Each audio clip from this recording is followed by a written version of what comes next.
உங்க மேல பிரியமா இருக்கிறவங்களோட சண்டை போட்டுட்டு, கோவமா இருந்து அவங்களோட பேசாம இருக்கீங்களா?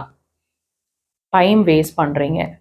ஆ அந்த ஒவ்வொரு நிமிஷமும், நீங்க அவங்க கிட்டருந்து விலகி இருக்கிற ஒவ்வொரு நிமிஷமும், உங்க லைஃப்ல வேஸ்ட் பண்ணிட்டுருக்கீங்க.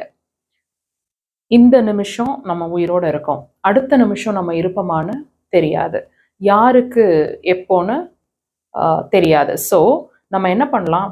என்ன சண்டை வேணாலும் போடலாம். ஆனா, பேசாம மட்டும் இருக்க வேண்டாமே! எவ்ளோ சண்டை வேணாலும் போடுங்க. அது நம்மளோட உரிமை. நம்மளோட பிரியத்தோட இன்னொரு வெளிப்பாடு. அவ்வளோதான். ஆனா, பேசாம டிஸ்டன்ஸ்ல இருந்து அவங்கள வந்து ஹர்ட் பண்றதோ, அல்லது நீங்களும் ஹர்ட் ஆகுறதோ, எந்த வகையிலயும் நமக்கு சந்தோஷத்த குடுக்காது. ஸோ, ஒவ்வொரு நிமிஷமும் உங்க லவ்ட் ஒன்ஸோட பிரியமா இருங்க. ஹேப்பியா இருங்க.